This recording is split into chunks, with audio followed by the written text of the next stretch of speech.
കുട്ടികൾ മൈഗ്രേഷൻ ആയിരുന്നു. എല്ലാവരും Canada, Germany, UK, France, Italy എന്ന് പറഞ്ഞിട്ട് ഇവിടുന്ന് ഭയങ്കര ഒഴുക്കുണ്ടായി. ഇപ്പോൾ അവിടെ നിന്ന് ഇങ്ങോട്ട് തിരിച്ചു വന്നുകൊണ്ടിരിക്കുകയാണ് ആളുകൾ. ആ ട്രെൻഡ് എവിടെ പോയി? എത്ര ലക്ഷങ്ങളാണ്, എത്ര ആളുകൾക്കാണ് നഷ്ടമായത്? ഞാൻ പറഞ്ഞത് വിദ്യാർത്ഥികളെ സംബന്ധിച്ചിടത്തോളം സോഷ്യൽ മീഡിയകളിൽ കാണുന്ന ട്രെൻഡല്ല വിദ്യാഭ്യാസം എന്ന തിരിച്ചറിവുണ്ടാകണം. പലപ്പോഴും അത് പകരം വീട്ടാനും പക വീട്ടാനുള്ള ദിവസമായിട്ട് മാറുകയാണ് ചെയ്യുന്നത്.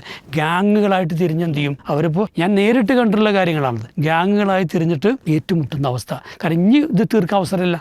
ഒന്ന് പോയാൽ പിന്നെ അവനെ കിട്ടൂല. അതുകൊണ്ട് എന്ത് ചെയ്യുന്ന പറ്റാ പരമാവധി. അപ്പോൾ സ്കൂളിലെ സെൻഡ് ഓഫ് ആണ് സാധാരണ വർഷങ്ങളായി നമ്മൾ എല്ലാ വർഷങ്ങളും വലിയ ചർച്ചയാകുന്നതാണ്. ഈ സ്കൂളിലെ സെൻഡ് ഓഫ് പാർട്ടിയിലെ പ്രശ്നങ്ങൾ ഇപ്പോൾ നമ്മൾ വീണ്ടും കേട്ടുകൊണ്ടിരിക്കുന്നു. ഈ പ്രശ്നങ്ങളുടെ മർമ്മം എന്താണ് എന്നാണ് നമ്മൾ ചർച്ചക്കെടുക്കുക. ഇതിപ്പം ഏറ്റവും അവസാനം എവിടെയാണ് ഒരു 10ഓളം വാഹനങ്ങൾ BMW ഉൾപ്പെടെയുള്ള വളരെ ലക്ഷറിയസ് ആയിട്ടുള്ള വാഹനങ്ങൾ കുട്ടികൾ റെൻറ്റിനെടുത്ത് ഈ സെൻഡ് ഓഫ് ഫംഗ്ഷൻ ഗംഭീരമാക്കാൻ തീരുമാനിച്ചത് പിടിച്ചെടുത്ത ഒരു വാർത്തയാണ് ഇപ്പോൾ ഏറ്റവും അവസാനം വന്നത്. ഇനിയിപ്പോൾ മാർച്ച് അവസാനത്തോടുകൂടി എല്ലാ സ്കൂളുകളിൽ നിന്നും ഇതിന് സമാനമായ ധാരാളം വാർത്തകൾ നമ്മൾ കേൾക്കാനിരിക്കുകയാണ്.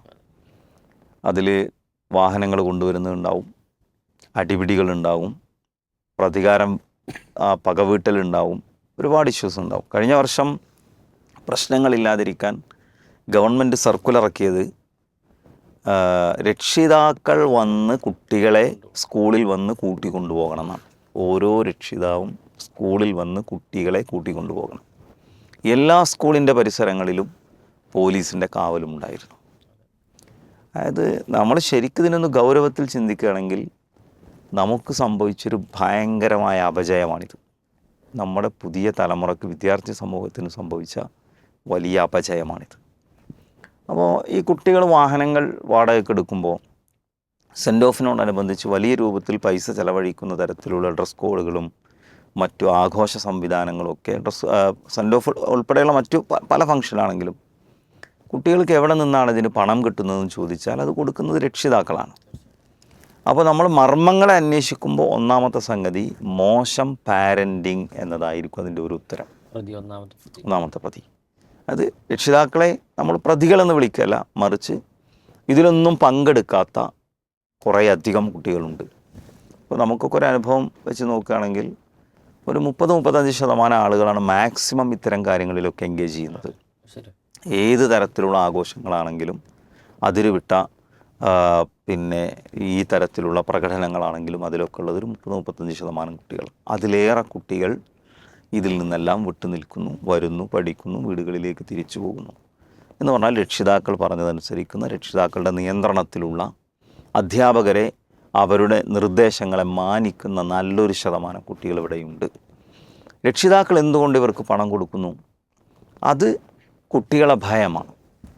പൊതുവിൽ നമ്മൾ പല രക്ഷിതാക്കളോടും സംസാരിക്കുമ്പോൾ അവർ പറയാറുള്ളത്, ഈ കുട്ടി വാതിലടച്ചിരുന്ന് കരയും, റൂമിനകത്ത് വാതിലടച്ചിരുന്ന് കരയും, എന്തെങ്കിലും കടുങ്കൈ ചെയ്തു പോകുമോ എന്ന് ഞങ്ങൾ ഭയപ്പെടുകയാണ്. ഇതൊക്കെയാണ് രക്ഷിതാക്കൾ പറയാറുള്ളത്. അതായത് തൻ്റെ പിടിയിൽ നിൽക്കാത്ത, തൻ്റെ കൂടെ ഒരഭിപ്രായത്തിൽ തൻ്റെ കൂടെ നിൽക്കാത്ത മക്കൾ വീട്ടിൽ വളർന്നു വരുന്നൊരു സാഹചര്യം രക്ഷിതാക്കൾക്കുണ്ടാകുന്നു എന്നതാണ്.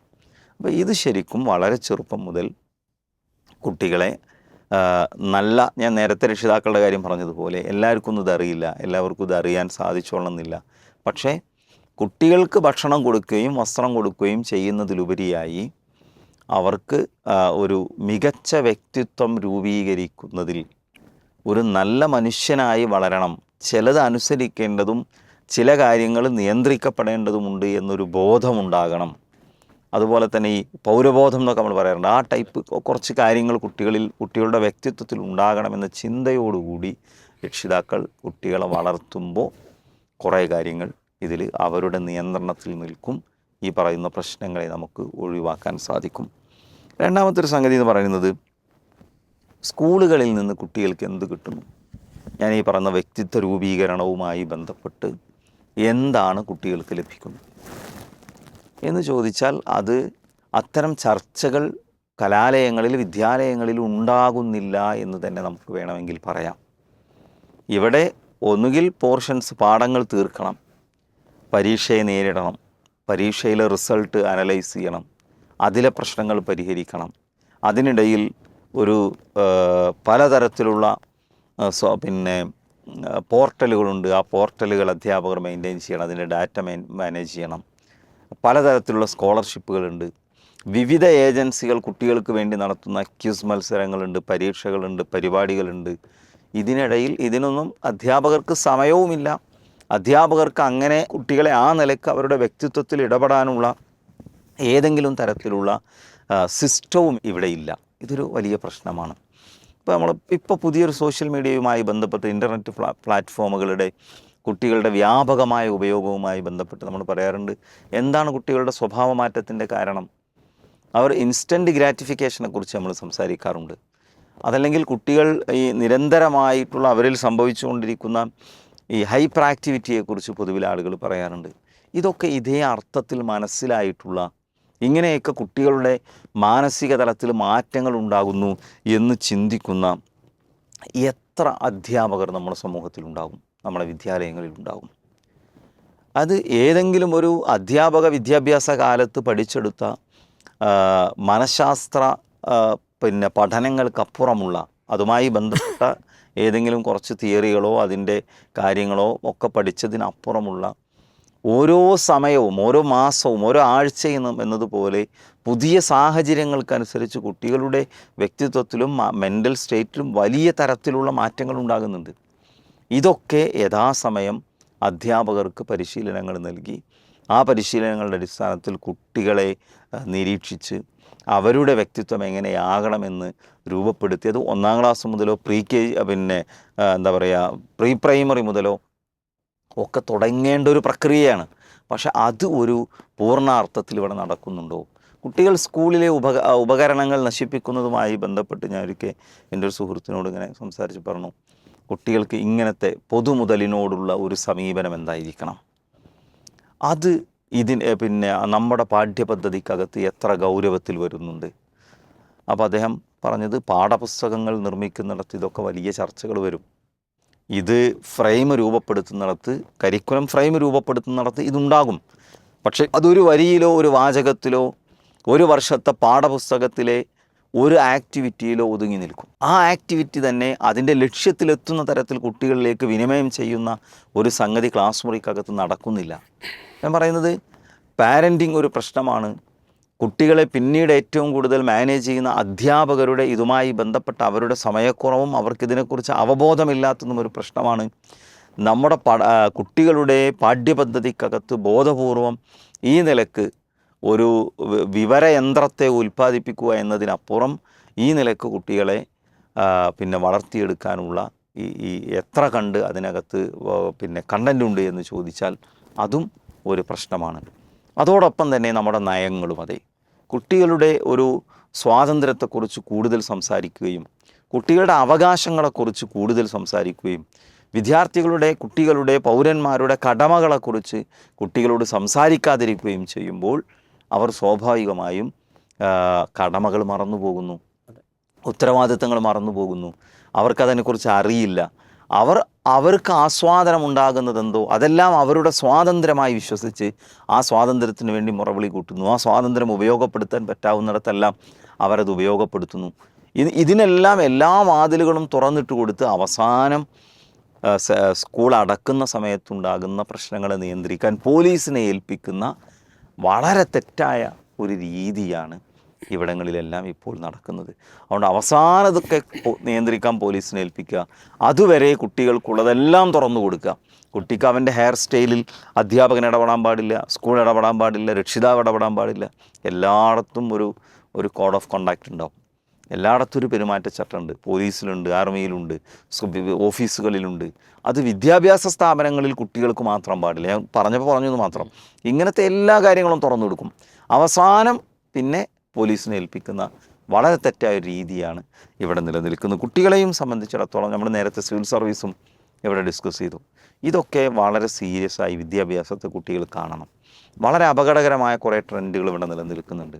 സർട്ടിഫിക്കറ്റ് വിരുദ്ധവാദം ഇവിടെ നമ്മൾ കാണുകയാണ്. സർട്ടിഫിക്കറ്റ് എന്തിനാ? ബിസിനസ് ചെയ്യാൻ സർട്ടിഫിക്കറ്റ് എന്തിനാ? വിദേശത്ത് പോകാൻ സർട്ടിഫിക്കറ്റ് എന്തിനാ?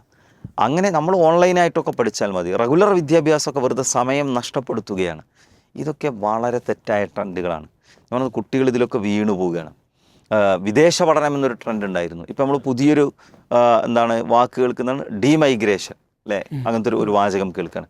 കുട്ടികൾ മൈഗ്രേഷൻ ആയിരുന്നു എല്ലാവരും. Canada, Germany, UK, France, Italy എന്ന് പറഞ്ഞിട്ട് ഇവിടുന്ന് ഭയങ്കര ഒഴുക്കുണ്ടായി. ഇപ്പോൾ അവിടെ നിന്ന് ഇങ്ങോട്ട് തിരിച്ചു വന്നുകൊണ്ടിരിക്കുകയാണ് ആളുകൾ. ആ ട്രെൻഡ് എവിടെ പോയി? എത്ര ലക്ഷങ്ങളാണ്, എത്ര ആളുകൾക്കാണ് നഷ്ടമായത്? ഞാൻ പറഞ്ഞത് വിദ്യാർത്ഥികളെ സംബന്ധിച്ചിടത്തോളം സോഷ്യൽ മീഡിയകളിൽ കാണുന്ന ട്രെൻഡല്ല വിദ്യാഭ്യാസം എന്ന തിരിച്ചറിവുണ്ടാകണം. ഏതെങ്കിലും ഒരു സ്കൂളിൽ അടി നടന്നിട്ടുണ്ടെങ്കിൽ ഞങ്ങളുടെ സ്കൂളിലും അടി നടക്കണം. എവിടെയെങ്കിലും ഒരാൾ ഡ്രസ് കോഡ് ഉപയോഗിച്ചിട്ടുണ്ടെങ്കിൽ ഇവിടെയും ഡ്രസ് കോഡ് വേണം. എവിടെയെങ്കിലും ഒരിടത്ത് DJ വെച്ച് ഡാൻസ് ചെയ്തിട്ടുണ്ടെങ്കിൽ ഇവിടെയും അത് വേണം. എവിടെയെങ്കിലും ഒരിടത്ത് സെൻഡ് ഓഫിന് കുട്ടികളുടെ ശരീരത്തിൽ ചായം പൂശിയിട്ടുണ്ടെങ്കിൽ ഞങ്ങളത് ചെയ്തിട്ടില്ലെങ്കിൽ മോശക്കാരാകുമെന്ന വളരെ മോശം ട്രെൻഡിൻ്റെ കൂടെ അല്ല കുട്ടികൾ പോകേണ്ടത്. വിദ്യാഭ്യാസത്തെ സീരിയസ് ആയി കാണാൻ കുട്ടികൾക്ക് സാധിക്കണം. എനിക്ക് എത്ര ഉയരം വരെ പറക്കാൻ സാധിക്കുമെന്ന ഒരു സ്വപ്നമാണ് എപ്പോഴും കുട്ടികൾക്കുണ്ടാകേണ്ടത്. ഈ രാജ്യത്തെ ഭരിക്കുന്ന, ഞാൻ സിവിൽ സർവീസിനെ കൂടി മുൻനിർത്തിയാണ് പറയുന്നത്, ഈ രാജ്യത്തെ ഭരിക്കുന്ന അതിൻ്റെ ഭരണനിർവഹണത്തിലെ ഏറ്റവും പ്രധാനപ്പെട്ട റോൾ എടുക്കുന്നത് ഒരു വേള ചില സന്ദർഭങ്ങളിൽ ജനപ്രതിനിധികളെക്കാൾ, ഉത്തരവാദിത്തപ്പെട്ട മിനിസ്ട്രികളിൽ ഇരിക്കുന്ന ആളുകളെക്കാൾ വലിയ റോൾ എടുക്കുന്നത് ഇവിടുത്തെ സിവിൽ സർവൻസാണ്. അപ്പോൾ വലിയ വരുമാനം, വലിയ പൊസിഷൻ, വലിയ അധികാരം ഇതൊക്കെ നമ്മുടെ മുന്നിലുണ്ട്. അതെല്ലാം ഒഴിവാക്കി വളരെ ചെറിയ അജണ്ടകൾക്ക് പുറമേ നമ്മുടെ കുട്ടികൾ ഓടുകയാണ്. മക്കളെ, ഇത് നിങ്ങൾക്ക് ഭാവിയിൽ വലിയ നഷ്ടമാണ് ഉണ്ടാക്കുക. അത് മനസ്സിലാകണമെങ്കിൽ ആ നഷ്ടത്തിലൂടെ കടന്നു പോകേണ്ടി വരും. അപ്പോഴേക്ക് എല്ലാ അവസരങ്ങളും കഴിഞ്ഞു പോയിട്ടുണ്ടാവും. ഇതിൻ്റെ ഒരു കാര്യങ്ങൾ വ്യക്തമാണ് അമിത് മാഷേ. ഇതിൽ വിദ്യാർത്ഥി സമൂഹം എന്ന് പറഞ്ഞപ്പോൾ പണ്ടത്തെക്കാളും അഗ്രസീവരായിട്ട് പെരുമാറുന്നവരാണ്.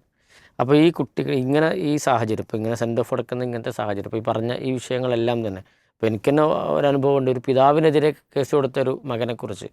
അപ്പോൾ അങ്ങനെയുള്ള കുട്ടികളാണ് നമ്മൾ. അപ്പോൾ ഈ ഇത്തരം അവസ്ഥയിൽ കൂടുതൽ ശ്രദ്ധ കൊടുക്കേണ്ട എന്താണ് ഇതിൽ കൂട്ടിച്ചേർത്ത് പറയാനുള്ളത്? ഇപ്പോൾ ഒരു സെൻഡ് ഓഫ് എന്ന് പറയുമ്പോഴേ ശരിക്കും ആലോചിച്ച് നോക്കൂ, ഒരു വേർപാടിൻ്റെ ഒരു വേദനയാണ് പണ്ടൊക്കെ ഉണ്ടായിരുന്നത്. എൻ്റെ കൂട്ടുകാരെ ഒരു പക്ഷേ എന്നേക്കുമായിട്ട് ഇന്നത്തേതുപോലെ പിന്നെ കണ്ടുമുട്ടാമെന്നുള്ള വലിയ ഇതില്ല. അതുകൊണ്ട് തന്നെ അങ്ങനത്തെ ഒരുപാട് വാചകങ്ങൾ അന്ന് പഠിച്ചു വെക്കുകയും അന്ന് ഓട്ടോഗ്രാഫ് ഉണ്ടായിരുന്നു. അപ്പോൾ നമുക്കൊക്കെ അറിയാം, ഒരു നല്ല ഭംഗിയുള്ള ഒരു ഓട്ടോഗ്രാഫ് വാങ്ങിക്കാനുള്ള പൈസയാണ് അന്ന് ആവശ്യമുണ്ടായിരുന്നത്. എന്നിട്ട് ആ ഓട്ടോഗ്രാഫ് കൊണ്ടുപോയിട്ട് എന്ത് ചെയ്യും, നമ്മുടെ പ്രിയപ്പെട്ട സുഹൃത്തുക്കളെ കൊണ്ടൊക്കെ അതിനകത്ത് എഴുതിപ്പിക്കും. അപ്പോൾ ഇത് പൊന്നുപോലെ വർഷങ്ങളൊരു പക്ഷേ ജീവിതകാലം മുഴുവനും സൂക്ഷിച്ചു വെക്കുന്നവരായിരുന്നു. അതായിരുന്നു അതിൻ്റെ മാധുര്യം എന്ന് പറയുന്നത്. ആ സൗഹൃദങ്ങളുടെ മാധുര്യത്തെ ഒരുപക്ഷെ ഈ ഓട്ടോഗ്രാഫിലേക്ക് ആവാഹിച്ചെടുക്കുകയാണ് ചെയ്തിരുന്നത്. അന്ന് ഈ ഒരു വലിയ നോയ്സിയായ ഒരു അന്തരീക്ഷമല്ല. ഒരുപക്ഷെ സ്വകാര്യമായി കരയുന്ന, ചിലപ്പോൾ ക്ലാസ് മുറിയോടൊക്കെ വളരെ വേദനയോടെ വിട പറയുന്ന, ബൈ പറയുന്ന, ഗേറ്റിലടക്കം ചിലപ്പോൾ പിടിച്ചു നിൽക്കുന്ന വലിയൊരു സങ്കടത്തോടുള്ള സമയമായിരുന്നു. ഇത് ഇന്ന് നമുക്ക് കാണാനേ ഇല്ല.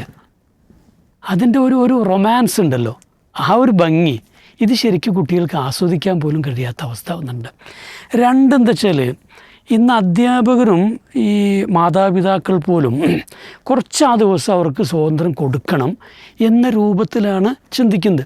ചിലപ്പോൾ അതിനകത്തൊരു നിസ്സഹായാവസ്ഥ ഉണ്ടായിരിക്കാം.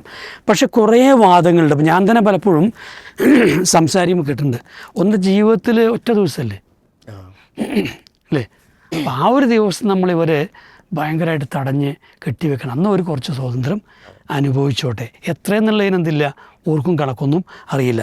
ഇതുപോലെ തന്നെ എന്താ വെച്ചാൽ, ഈ ഒരിക്കലൊക്കെ ഇപ്പോൾ ഒരു ആഘോഷം ഇങ്ങനത്തെ ഒരു സമയത്ത് കുട്ടികൾക്ക് ആയിക്കൂടെ. അപ്പോൾ ആ നിലയ്ക്ക് എന്ത് ചെയ്യുക, സ്വാതന്ത്ര്യം കൊടുക്കുന്നത്. പിന്നെ വെച്ചാൽ കുറേ കഷ്ടപ്പെട്ടാലേ 10 കൊല്ലമായിട്ടോ 12 കൊല്ലമായിട്ടൊക്കെ എന്താണ് പഠിച്ചു, എല്ലാ അണക്കും ഒക്കെ പഠിച്ചതില്ലേ. അപ്പോൾ ഒന്ന് റിലാക്സ് ചെയ്യാൻ അവർ ഒരു ദിവസം എടുത്തോട്ടെ എന്നുള്ളത്. പിന്നെ ഇപ്പോൾ കൂട്ടുകാരനോട് ഒപ്പം അവർക്ക് കിട്ടുന്ന അവസാനത്തെ ഒരു അവസരമാണ്. അപ്പോൾ ആ ഒരു അവസരം കുറച്ച് അവർ അടിച്ചു പൊളിച്ച് ഒന്ന് ഭംഗിയായിക്കൂടെ. പിന്നെ കുറച്ചൊക്കെ നല്ല ഓർമ്മകളൊക്കെ വേണ്ടേ, ഇതാണ് നല്ല ഓർമ്മ. അപ്പോൾ അതിനു വേണ്ടി അവർ കുറച്ച് വൈബൊക്കെ ഉണ്ടാക്കിക്കൂടെ. ഇങ്ങനെ പല രീതിയിലും ഒരു പക്ഷേ സമൂഹമുണ്ടാക്കിയെടുക്കുന്ന വാദങ്ങളുടെ കുരുക്കിൽ വീണു പോകുന്നവരാണ് മാതാപിതാക്കളും കുറച്ചൊക്കെ അധ്യാപകർ കുറേയൊക്കെ എന്താ വെച്ചാൽ അങ്ങനെ വിട്ടൊഴിയാണ് ചെയ്യുന്നത്. യഥാർത്ഥത്തിൽ ഇപ്പം ഷാസി പറഞ്ഞ പോലെ, അതായത് അധ്യാപകരിൽ ശരിക്കും 2 തലമുറയുണ്ട്. നമ്മളെ പോലത്തെ തന്തവൈബ് അധ്യാപകരുമുണ്ട്, പുതിയ തലമുറയിലെ ആളുകളുണ്ട്. പുതിയ തലമുറയിലെ ആളുകൾ പൂർണ്ണമായും മാനസികമായി ഇതിനോട് യോജിച്ച് നിൽക്കുന്നത്. പക്ഷേ ഇതിൽ ഏറ്റവും സങ്കടകരമായുള്ള കാര്യം എന്താ അറിയോ, ഈ നമ്മളിപ്പോൾ ഈ IAS പറഞ്ഞ പോലെ അതിൽ പ്രിലി കഴിഞ്ഞാൽ പിന്നെ കുറച്ച് പേര് ഔട്ടാക്കും എന്ന് പറയുന്നത് പോലെ ഈ ഫസ്റ്റിലെ ചെറിയൊരു സ്പേസിലെ അധ്യാപകരുള്ളൂ. ആണ്. അത് കഴിഞ്ഞാൽ പിന്നെ അധ്യാപകർക്ക് റോളും ഇല്ല. ചില കേസുകളിൽ അധ്യാപകർ തീരെ തന്നെ ഇല്ല. ആഘോഷങ്ങളിൽ എവിടെയും അവരെ അടുപ്പിക്കാറില്ല എന്നുള്ളതാണ്.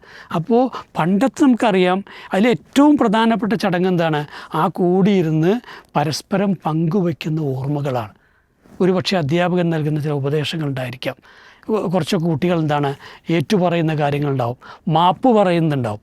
അപ്പോൾ ഒരു എല്ലാ അർത്ഥത്തിലും അന്നത്തെ ഒരു ദിവസം പരസ്പരം ഉണ്ടായിരുന്ന വിരോധങ്ങളും വെറുപ്പുമൊക്കെ അലിഞ്ഞുപോയി കെട്ടിപ്പിടിച്ച് കണ്ടുമുട്ടുമ്പോൾ ഒരു സ്നേഹം ബാക്കി വെക്കാൻ പറ്റുന്നൊരവസ്ഥ ഉണ്ടായിരുന്നത്. ഇന്ന് അങ്ങനെ നേരത്തെ പറഞ്ഞു വെച്ചാൽ പലപ്പോഴും അത് പകരം വീട്ടാനും പക വീട്ടാനുള്ള ദിവസമായിട്ട് മാറുകയാണ് ചെയ്യുന്നത്. ഗ്യാങ്ങുകളായിട്ട് തിരിഞ്ഞെന്ത് ചെയ്യും അവരിപ്പോൾ, ഞാൻ നേരിട്ട് കണ്ടിട്ടുള്ള കാര്യങ്ങളാണത്. ഗ്യാങ്ങുകളായി തിരിഞ്ഞിട്ട് ഏറ്റുമുട്ടുന്ന അവസ്ഥ. കാരണം ഇനി ഇത് തീർക്കാൻ അവസരമില്ല. ഒന്ന് പോയാൽ പിന്നെ അവരെ കിട്ടൂല. അതുകൊണ്ട് എന്ത് ചെയ്യുന്ന പറ്റാ പരമാവധി. അപ്പോൾ ആ രീതിയിലുള്ള ഒരു അവസ്ഥ സംസാരങ്ങളിലൂടെ പങ്കുവെക്കുക എന്നുള്ളതില്ല. അല്ലെങ്കിൽ കമ്മ്യൂണിക്കേഷൻ്റെ ഒരു മൃദുല തലം എന്നതുണ്ടല്ലോ, അതിനെ പൂർണ്ണമായിട്ടും അവസാനിപ്പിക്കുകയാണ് ചെയ്യുന്നത്. പിന്നെ ഈ പറഞ്ഞ പോലെ വസ്ത്രങ്ങളും മറ്റൊക്കെ വിഷയമുണ്ട്. അധ്യാപകരെ അന്ന് അനാദരിക്കാൻ എത്രത്തോളം പറ്റുമോ അന്ന് അവർ അനാദരിക്കും. സ്കൂളിൻ്റെ പ്രോപ്പർട്ടി നശിപ്പിക്കാൻ പറ്റുമോ നശിപ്പിക്കും. പുറത്തേക്ക് ഇറങ്ങിയാൽ അവിടെയും പറ്റിച്ചാൽ കുറച്ച് നശിപ്പിക്കും. അപ്പോൾ ഈ പറഞ്ഞ പോലെ ഒരു സെൻഡ് ഓഫ് എന്നതിൻ്റെ യഥാർത്ഥത്തിലുള്ള മൂല്യ എന്താണോ അതിലൂടെ യഥാർത്ഥത്തിൽ ഉണ്ടാകേണ്ട ഒരു വൈകാരികമായ ഒരു ഒരു ക്ലീൻസിങ് ഇതെന്താണോ ഇതൊന്നും നടക്കുന്നില്ല എന്ന് മാത്രമല്ല അതൊക്കെ മറക്കപ്പെട്ടിട്ടുണ്ട്.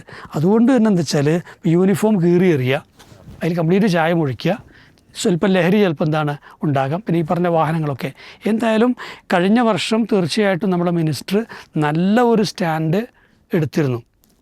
അതായത് കൃത്യമായിട്ട് സർക്കുലർ ഇറക്കുകയും രക്ഷിതാക്കൾക്കുള്ള ഓർമ്മപ്പെടുത്തലുകളും സ്കൂളുകൾക്കുള്ള ഓർമ്മപ്പെടുത്തലൊക്കെ കൊടുത്തിരുന്നത് നല്ലൊരു സ്റ്റാൻഡായിരുന്നു. അതുകൊണ്ട് തന്നെ നമുക്ക് മന്ത്രിയോട് ഇത്തവണയും വളരെ റിക്വസ്റ്റ് ചെയ്യാനുള്ളൊരു കാര്യം, ഇത് മറന്നു പോകരുത്, വിട്ടുപോകരുത്, വീഴ്ച വരുത്തരുത്. നിർബന്ധമായും സ്കൂളുകൾക്കും അധ്യാപകർക്കും നൽകേണ്ട നിർദ്ദേശങ്ങൾ നൽകണം. അതുപോലെ തന്നെ പോലീസ് ആ ഒരു ദിവസം കൂടുതൽ ജാഗ്രത പുലർത്തേണ്ടത് ഇത്തരത്തിലുള്ള അപകടങ്ങളോ സംഘർഷങ്ങളോ ഒക്കെ ഉണ്ടാകാതിരിക്കാനും സമയബന്ധിതമായി കുട്ടികളെ പിരിച്ചുവിടാനുമാണ്. അത് നിർബന്ധമായും വേണം. അതുപോലെ മാതാപിതാക്കൾക്ക് നേരത്തെ തന്നെ എത്ര മണി മുതൽ എത്ര മണി വരെയാണ് ഈ ചടങ്ങ് എന്നുള്ളത് അറിയിപ്പ് കൊടുക്കണം. അത് ക്ലാസ്സിന് സാധാരണ ഇപ്പം എന്താ ചെയ്യുക വെച്ചാൽ വലിയ പ്രശ്നം ഉണ്ടാകുകയെന്ന് വെച്ചാൽ കോമ്പൗണ്ടിൻ്റെ പുറത്തേക്കാക്കലാണ്. അപ്പം അതിന് പകരം എന്താ വെച്ചാൽ കോമ്പൗണ്ടിൽ വന്ന് മാതാപിതാക്കൾ കുട്ടികളെ കൂട്ടിക്കൊണ്ടുപോകാനുള്ള ഒരു നിർദ്ദേശം ഉണ്ടാകണം.